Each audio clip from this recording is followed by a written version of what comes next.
ಸನ್ಮಾನ್ಯ ಸಭಾಧ್ಯಕ್ಷರೇ, ಉತ್ತರವನ್ನು ಒದಗಿಸಲಾಗಿದೆ. ಅಧ್ಯಕ್ಷರೇ, ಉತ್ತರವನ್ನ ಕೊಟ್ಟಿದ್ದಾರೆ. ಆದರೆ ಕೆಲಸ ಬಹಳ ಮಂದಗತವಾಗಿ ಸಾಗ್ತಾ ಇದೆ. ಪುನಃ ಪ್ರಾರಂಭ ಮಾಡೋ ವಿಚಾರದಲ್ಲಿ ಆಸಕ್ತಿ ತೋರಿಸಿದ್ದಾರೆ. ಆದರೆ ಕೆಲವು ಪ್ರಾಬ್ಲಮ್ಗಳಿದ್ದಾವೆ. ಆ ಪ್ರಾಬ್ಲಮ್ ಅನ್ನು ಸಾಲ್ವ್ ಮಾಡಲಿಕ್ಕೆ ನಮ್ಮ ಮಿನಿಸ್ಟರ್ ಅಧ್ಯಕ್ಷತೆಯಲ್ಲಿ 7/9/23ಕ್ಕೆ ಒಂದು ಸಭೆಯನ್ನು ಕರೆದಿದ್ವಿ. ಆ ಸಭೆಯೊಳಗೆ ಕೆಲವೆಲ್ಲ ತೀರ್ಮಾನ ತಗೊಂಡಿದ್ವಿ. ಆ ತೀರ್ಮಾನ ಅಷ್ಟೇ ತೀರ್ಮಾನ ಆಗಿದೆ ಹೊರತು ಕಾರ್ಯಗತ ಆಗಿಲ್ಲ. ದಯಮಾಡಿ ನಮ್ಮ ಮಂತ್ರಿಗಳು ಇದ್ರ ಬಗ್ಗೆ ಗಮನಹರಿಸಿ ತಾವು ಮತ್ತು ಫಾರೆಸ್ಟ್ ಇಲಾಖೆ ಮಂತ್ರಿ ಇಬ್ಬರು ಸೇರಿ ಇದನ್ನು ಆದಷ್ಟು ಬೇಗ ಪರಿಹಾರ ಮಾಡಿ ಕಾರ್ಖಾನೆ ಪ್ರಾರಂಭ ಮಾಡಬೇಕು. ಅಧ್ಯಕ್ಷರೇ, 900 ಎಕರೆ ಟೌನ್ಶಿಪ್ನಲ್ಲಿರೋ ಜಾಗ ಅಂತ ಜಾಗ ಹಾಳು ಸುರಿತಾ ಇದೆ ಇವತ್ತು. ಹಾಗಾಗಿ ಅದು ಪುನಃ ಪ್ರಾರಂಭ ಮಾಡಲಿಕ್ಕೆ ನಮ್ಮ ಸರ್ಕಾರ ದಯವಿಟ್ಟು ಸಹಾಯ ಮಾಡಬೇಕು ಅಂತ ವಿನಂತಿಯನ್ನು ಮಾಡಿಕೊಳ್ತೀನಿ. ನಮಸ್ಕಾರ. ಸನ್ಮಾನ್ಯ ಸಭಾಧ್ಯಕ್ಷರೇ, ಮಾನ್ಯ ಸದಸ್ಯರು ಹೇಳಿದಾಗೆ ನಾವು ಮೀಟಿಂಗ್ ಅನ್ನು ಮಾಡಿದ್ದೀವಿ. ಇಲ್ಲಿ ಈ ಮೈಸೂರು ಪೇಪರ್ ಬಿಲ್ಸ್ ಏನಿದೆ, ಇದು ಈಗಾಗಲೇ ಅದು ಸ್ಥಗಿತಗೊಂಡಿದ್ರಿಂದ ಅಲ್ಲಿ ಮುಖ್ಯ ಕಾರಣ ರಾ ಮಟೀರಿಯಲ್ ನೀಲಗಿರಿ ಗಿಡ, ನೀಲಗಿರಿ ಮರ ಬೆಳಿಲಿಕ್ಕೆ ನಮ್ಮ ರಾಜ್ಯದಲ್ಲಿ ಇವತ್ತು ದಿವಸ ನಿಷೇಧ ಇದೆ. ನೀಲಗಿರಿ ಮರ ಬೆಳಿಲಿಕ್ಕೆ ನಿಷೇಧ ಇರೋದ್ರಿಂದ ಆ ಕಾರ್ಖಾನೆಗೆ ಇವತ್ತು 2 ಸಲ ನಾವು ಹಿಂದೆ ಬೇರೆಯವ್ರು ಕರೆದಿದ್ವಿ. ಹಿಂದೆ ಕರೆದ್ರು ಕೂಡ ಯಾರು ಕೂಡ ಅಲ್ಲಿ ಬರ್ತಾ ಇಲ್ಲ. ಮತ್ತು ಈಗ ನಾವು ಮಾನ್ಯ ಸದಸ್ಯರು ರಿಕ್ವೆಸ್ಟ್ ಮಾಡ್ಕೊಂಡು ಮೇಲೆ ನಾವು ಫಾರೆಸ್ಟ್ ಮಿನಿಸ್ಟರ್ ಒಂದು ಮೀಟಿಂಗ್ ಮಾಡಿದ್ದೀವಿ. ಮೀಟಿಂಗ್ ಮಾಡಿದಾಗ ಅವರು ಒಂದು ಸಮಿತಿಯನ್ನು ಮಾಡಿದ್ದಾರೆ, ಒಂದು ಕಮಿಟಿಯನ್ನು ಮಾಡಿದ್ದಾರೆ. ಆ ಕಮಿಟಿಯ ವರದಿ ಬರಬೇಕಾಗಿದೆ. ಆ ಕಮಿಟಿ ವರದಿ ಬಂದಾದ್ಮೇಲೆ ಅದೇನಾದರೂ ನೀಲಗಿರಿ ಬೆಳಕ್ಕೆ ಅವಕಾಶ ಸಿಕ್ಕರೆ ಅವಾಗ ಮತ್ತೆ ನಾವು ಕಾಲ್ ಫಾರ್ವರ್ಡ್ ಮಾಡಿ ಇವತ್ತು ದಿವಸ ಮತ್ತೆ ಯಾರಾದರೂ ಖಾಸಗಿಯವರು ಬಂದು ಆ ಕಾರ್ಖಾನೆ ನಡೆಸಲಿಕ್ಕೆ ಸಾಧ್ಯ ಆಗ್ತದೆ. ಎಲ್ಲಿವರೆಗೆ ನೀಲಗಿರಿ ವಿಷಯ ಇವತ್ತು ದಿವಸ ಇತ್ಯರ್ಥ ಆಗೋದಿಲ್ಲ, ಅಲ್ಲಿವರೆಗೆ ಮಾಡಲಿಕ್ಕೆ ಬರೋದಿಲ್ಲ. ಓಕೆ, ನೀಲಗಿರಿ ಬಿಟ್ರೆ ಬೇರೆ ಪ್ರಾಡಕ್ಟ್ ಮಾಡೋದಕ್ಕೆ ಟೆಂಡರ್ ಕರೀಲಿ ಅಧ್ಯಕ್ಷರೇ. ಒಟ್ಟಿಗೆ ನಮ್ಮ ಯುವಕರಿಗೆ ಉದ್ಯೋಗ ಸಿಗಬೇಕು. ಭದ್ರಾವತಿಯಲ್ಲಿ 4,000 ಜನ ಕಾರ್ಮಿಕರಿದ್ರು, ಈಗ ಒಬ್ರು ಇಲ್ಲ. ಅದು ನೀಲಗಿರಿ ಬಿಟ್ಟು ಬೇರೆ ಪ್ರೊಡಕ್ಷನ್, ಬೇರೆ ಯಾವ್ದಾದ್ರು ಪ್ರಾಡಕ್ಟ್ ತಯಾರು ಮಾಡಕ್ಕೆ ಕಾರ್ಖಾನೆ ಇದು ಮಾಡಲಿ. ಈ ವಿಚಾರ ಏನ್ ಹೇಳಿದ್ರೆ ಈ ಬಗ್ಗೆ ಪರಿಶೀಲನೆ ಮಾಡ್ತೀವಿ ಸನ್ಮಾನ್ಯ ಅಧ್ಯಕ್ಷರೇ. ಅದರಲ್ಲಿ ಸಾಲನೂ ಬಹಳ ಇದೆ. ಅಲ್ಲಿ ಸುಮಾರು 1,500 ಕೋಟಿಗಿಂತ ಸಾಲ ಇದೆ. ಮತ್ತು ನಮ್ಮ ವಿದ್ಯುತ್ ಶಕ್ತಿ ಬಿಲ್ನು ಕೂಡ ಬಹಳ ಬಾಕಿ ಇದೆ. ಇದೆಲ್ಲವನ್ನು ಇಟ್ಕೊಂಡು ಬೇರೆ ಏನಾದರೂ ಮಾಡಲಿಕ್ಕೆ ಅಲ್ಲಿ ಸಾಧ್ಯ ಇದೆ ಅನ್ನೋದನ್ನ ಅದನ್ನು ಕೂಡ ನಾವು ಪರಿಶೀಲನೆ ಮಾಡ್ತೀವಿ ಸನ್ಮಾನ್ಯ. ಓಕೆ, ಇಲ್ಲಾಂದ್ರೆ ಅದು 900 ಎಕರೆ ಸರ್ಕಾರಿ ಜಾಗ ಏನ್ ಮಾಡ್ತೀರಾ ಮತ್ತೆ ಎಂಪಿಎಂಇ ಸಂಬಂಧಪಟ್ಟಿದ್ದು ಅದನ್ನ ಆಲೋಚನೆ ಮಾಡಿ ಹೇಳುವ ನೋಡಿ ಹೇಳ್ತಾರೆ. ಈಗ ಇಂಡಸ್ಟ್ರಿ ಮಿನಿಸ್ಟರ್ ಅವರೇ ಕೂತ್ಕೊಳ್ಳಿ. ನಥಿಂಗ್, ಜಸ್ಟ್ ನನಗೆ ಶರಣ್ ಕಂದಕೂರ್ ಅವ್ರದ್ದು 2 ಪ್ರಶ್ನೆ ಅಲ್ಲ, 1 ಸೆಕೆಂಡ್, 2 ಸಲ ಕೇಳಿದ್ರು. ಅದು ಉತ್ತರ ಅಂತಲ್ಲ, ಅವರ ಊರಲ್ಲಿ ಒಂದು ಕಾಲೇಜಲ್ಲಿ ಬಂದ್ ಮಾಡಿದ್ರೆ ಅವರ ಆಫೀಸ್ ಕರೆಸಿ ಮಾತಾಡಿ. ಶರಣ್ ಅಲ್ಲಿ ಕೂತ್ಕೊಳ್ಳಿ. ಅಲ್ಲ, ನೋಡ ಪ್ರಶ್ನೆ ಅಲ್ಲ, ಇಲ್ಲಿಗೆ ಬನ್ನ ಹತ್ರ ಕೂತ್ಕೊಂಬರೆ. ಬಹಳ ಸಲ ಮಾತಾಡಿದ್ದೀನಿ ಸರ್, ಮತ್ತೆ ಮಾತಾಡ್ತೀನಿ. ಓಕೆ, ಬಹಳ ಸಲ ಮಾತಾಡಿದ್ದೀನಿ, ಮತ್ತೆ ಮಾತಾಡ್ತೀನಿ. ಏನು ಯೂಸ್ ಆಗಿಲ್ಲ ಆದ್ರೂ ಮಾತಾಡ್ತೀನಿ. ಓಕೆ, ಅಲ್ಲ ಈಗಲ್ಲ, ಕೂತ್ಕೊಳ್ಳಿ. ಅದನ್ನೊಂದು ಕರೆದು ಮಾತಾಡಿ. ವೇದವ್ಯಾಸ್ ಕಾಮತ್. ಸಭಾಧ್ಯಕ್ಷರೇ, ಮಾನ್ಯ ನಗರಾಭಿವೃದ್ಧಿ ಮತ್ತು ನಗರ ಯೋಜನಾ ಸಚಿವರು ಅವರಿಗೆ ಒಂದು ಪ್ರಶ್ನೆಯನ್ನ ಕೇಳಿದೆ. ಕಳೆದ ಸಾಲಿನಲ್ಲಿ ಅತಿಯಾದ ಮಳೆಯಿಂದ ಮಂಗಳೂರು ಪಚ್ಚನಾಡಿಯ ಕಸ ವಿಲೇವಾರಿ ಘಟಕ ಕುಸಿದು ಸಾರ್ವಜನಿಕರ ಆಸ್ತಿಪಾಸ್ತಿಗೆ ಹಾನಿಯಾಗಿರುವ ಬಗ್ಗೆ, ಅದರಲ್ಲಿ ಕೂಡ ನಿವೇಶನವನ್ನು ನೀಡುವಂತ ದೃಷ್ಟಿಯಲ್ಲಿ ಏನು ಕ್ರಮ ಕೈಗೊಂಡಿದ್ದಾರೆ ಅಂತ ಹೇಳುವುದು ಮತ್ತು ಕೃಷಿ ಭೂಮಿ ಕಳೆಗೊಂಡವರಿಗೆ ಪರಿಹಾರ ನೀಡುವ ದೃಷ್ಟಿಯಲ್ಲಿ ನಾನು ಪ್ರಶ್ನೆಯನ್ನ ಕೇಳಿದೆ. ಪ್ರಶ್ನೆ ಸಂಖ್ಯೆ 2015 ಪ್ರಶ್ನೆಯನ್ನ ಕೇಳಿದೆ. ಸಚಿವರು ಉತ್ತರವನ್ನ ಕೊಟ್ಟಿದ್ದಾರೆ ಅಧ್ಯಕ್ಷರೇ. ಸಭಾಧ್ಯಕ್ಷ, ಈಗ ಉತ್ತರವನ್ನು ಒದಗಿಸಲಾಗಿದೆ ಅಂತ ಹೇಳ ಅಥವಾ ಡೈರೆಕ್ಟ್ ಆನ್ಸರ್ ಹೋಗ್ಬಿಡ್ಲಾ ಅಧ್ಯಕ್ಷ? ಅಲ್ಲ, ಕ್ಲಾರಿಫಿಕೇಶನ್ ಇದೆಯಾ? ಕ್ಲಾರಿಫಿಕೇಶನ್ ಇದೆ. ಉತ್ತರ ನೀವು ಕೊಟ್ಟಿದ್ದೀರಿ. ಆ ಉತ್ತರದ ಬಗ್ಗೆ ಒದಗಿಸಲ್ಲ, ಎಲ್ಲ ನೀನೇ ಹೇಳ್ಬಿಟ್ಟಲ್ಲ, ಇನ್ನೇನ್ ಮತ್ತೆ ಅಲ್ಲ, ಸುಲಭ ಆಗಲಿ ಅಂತ ನಿಮ್ಗೆ. ಅಲ್ಲ, ಯಾವ್ದು ಬೇಕಾದೇನೆ ಇಲ್ಲ, ಅದೆಲ್ಲ ಬಿಟ್ಟೆಲ್ಲ ಇದೆ. ಕರೆಕ್ಟ್ ಆಗಿ ಕೊಟ್ಟ ಅಂತ ಅರ್ಥ. ಅದೇ ಸಭಾಧ್ಯಕ್ಷರೇ, ಪ್ರಶ್ನೆ ಯಾಕೆ ಅವರು ಕೇಳಿದಂತ ಕೊಟ್ಟ ಉತ್ತರದಲ್ಲಿ ಸ್ವಲ್ಪ ಉಪ ಪ್ರಶ್ನೆಗಳಿದೆ. ಹಾನಿ ಉಂಟಾಗಿರೋ ಬಗ್ಗೆ ಸರ್ಕಾರಕ್ಕೆ ಗಮನಕ್ಕೆ ಬಂದಿದ್ದು ಅಂತ ಹೇಳುವಂಥದ್ದು ಅವರಿಗೆ ಸರ್ಕಾರಕ್ಕೆ ಬಂದಿದೆ. ಅದಕ್ಕೆ ಕೃಷಿ ಮತ್ತು ತೋಟಗಾರಿಕೆ ಇಲಾಖೆ, ಅರಣ್ಯ ಇಲಾಖೆ ಮತ್ತು ಲೋಕೋಪಯೋಗಿ ಇಲಾಖೆ ಮುಖಾಂತರ ಸರಿಸುಮಾರು 14 ಕೋಟಿಯಷ್ಟು ಪರಿಹಾರವನ್ನು ಕೊಡಲಾಗಿದೆ ಅಂತ ಹೇಳಿದ್ದಾರೆ. ಆದರೆ ಅದರಲ್ಲಿ ಒಂದು ಮಾತನ್ನು ಅವರು ಹೇಳಿದ್ದಾರೆ, ಸದರಿ ನಿರಾಶ್ರಿತರಿಗೆ ನಿವೇಶನವನ್ನ ನೀಡಿರುವುದಿಲ್ಲ. ಆ 27 ಕುಟುಂಬಗಳು ತಾತ್ಕಾಲಿಕವಾಗಿ ಕರ್ನಾಟಕ ಗೃಹ ಮಂಡಳಿಯ ಇವರು ಕುಡುಪು ಬಡಾವಣೆಯಲ್ಲಿರುವ ಖಾಲಿ ಜಾಗದಲ್ಲಿ ವಸತಿಯನ್ನು ಅವರಿಗೆ ಕಲ್ಪಿಸಿಕೊಡಲಾಗಿದೆ. ಮುಂದಿನ ಆರ್ಡರ್ ಬರುವ ತನಕ ಅವರಿಗೆ ಅಲ್ಲಿ ಅವಕಾಶವನ್ನು ಕಲ್ಪಿಸಿಕೊಟ್ಟಿಲಾಗಿದೆ ಅಂತ ಹೇಳಿ. ಮುಂದಿನ ಅವಧಿ ಅಂತ ಹೇಳಿದ್ರೆ ಇನ್ನು ಯಾವ ತನಕ ಅಂತ ಹೇಳಿ ಗೊತ್ತಿಲ್ಲ.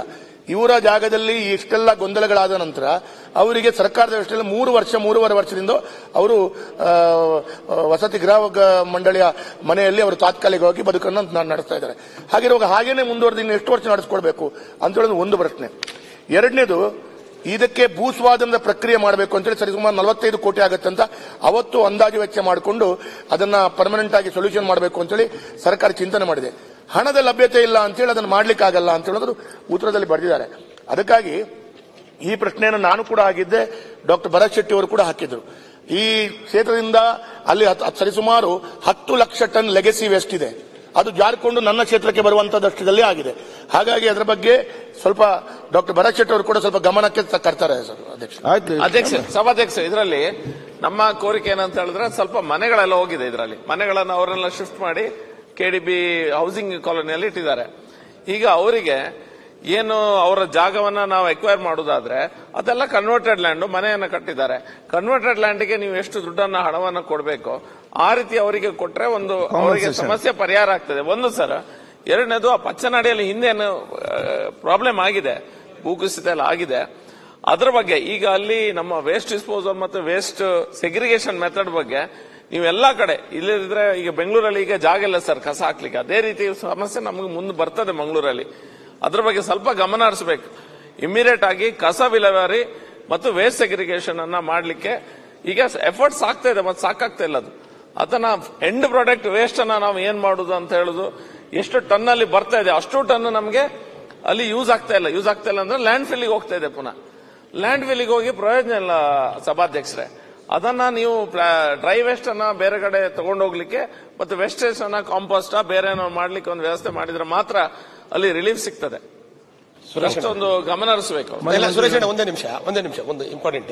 ಸುರೇಶ್ ಆಕ್ಚುಲಿ ಈ ಸಕಲೇಶ್ಪುರದಲ್ಲಿ ಏನಾಗಿದೆ, ಕಸನ ಒಂದು ಕ್ರೀಡಾಂಗಣ ಇದೆ, ಸಕಲೇಶ್ಪುರ ಸುಭಾಷ್ ಮೈದಾನ ಅಂತಕ್ಕಂಥ ಒಂದು ಕ್ರೀಡಾಂಗಣ.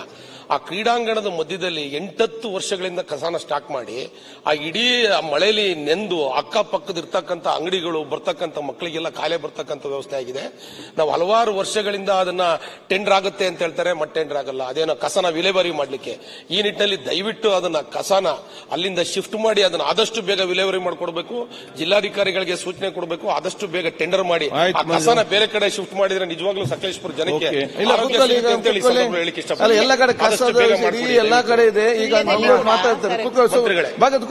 ಸಭಾಧ್ಯಕ್ಷರೇ, ಅಲ್ಲಿ ನಗರದ ಕಸವನ್ನು ಗ್ರಾಮೀಣ ಪ್ರದೇಶದಲ್ಲಿ ಆಗ್ತಿದ್ದಾರೆ. ನಮ್ಮಲ್ಲಿ ಸುಳ್ಯದಲ್ಲಿ ಅಲ್ಲಿಯ ಕೂಡ ಈಗ ಡಂಪ್ ಮಾಡಿ ವೇಸ್ಟ್ ಆಗಿ ನೀರು ಹರಿದು ಬಂದು ಆ ನೀರೆಲ್ಲ ಮಳೆಗಾಲದಲ್ಲಿ ಪರಿಸರಕ್ಕೆ ಬಂದು ಹಾಳಾಗ್ತಿದೆ, ರೋಗ ಬರ್ತದೆ. ಅದಕ್ಕೋಸ್ಕರ ಆ ಕಸವನ್ನು ನಮ್ಮ ಸುಳ್ಯದ ಕಸವನ್ನು ಕೂಡ ಡಂಪ್ ಮಾಡಬೇಕು. ಮತ್ತೊಂದು ವಿಷಯ, ಅಲ್ಲಿ ನಮ್ಮ ಈಗ ಮೊದಲು ನಮ್ಮ ಕೋಟ ಶ್ರೀನಿವಾಸ ಪೂಜಾರಿ ಇರುವಾಗ ಗ್ರಾಮ ಪಂಚಾಯತ್ ಸದಸ್ಯರ ಗೌರವಧನವನ್ನು ಜಾಸ್ತಿ ಮಾಡಿಸಿದ್ದಾರೆ.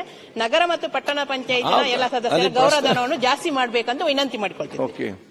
ಈಗ ಮಂತ್ರಿ ಅವರೇ, ಒಂದು ವೇಳೆ ಅದು ಸಬ್ಜೆಕ್ಟ್ ಮೇನ್ ಆಗಿ ಒಂದು, ಈಗ ನಮ್ಮ ಸುಳ್ಯದ ಮೇಲೆ ಹೇಳಿದಾಗೆ ನಗರದಲ್ಲಿ ಜಾಗ ಇಲ್ಲ ಅಂತ ಹೇಳಿ ಗ್ರಾಮೀಣ ಮಟ್ಟದಲ್ಲಿ ನಗರಸಭೆಯವರು ತೆಗುವಂತದ್ದು, ಗ್ರಾಮೀಣ ಮಟ್ಟದಲ್ಲಿ ಜಾಗ ನೋಟ್ ಮಾಡಿ ಪಂಚಾಯತ್ ಅನ್ನು ಲೆಕ್ಕಕ್ಕೆ ತಗೊಳ್ಳದೆ ಏಕಾಏಕಿ ಅವರಲ್ಲಿ ನಮ್ಮ ಲ್ಯಾಂಡ್ ಅಂತ ಹೋಗಿ ಇಡೀ ಊರಿಡೀ ಗಲೀಜು ಮಾಡಿಕೊಂಡು ಪಂಚಾಯತ್ನ ಲೆಕ್ಕಕ್ಕೆ ತಗೊಂಡು ಊರವರಿಗೆ ತೊಂದರೆ ಕೊಟ್ಟು ಅಲ್ಲಿ ಈ ಪ್ರಾಬ್ಲಮ್ ಮಾಡ್ತಾರೆ.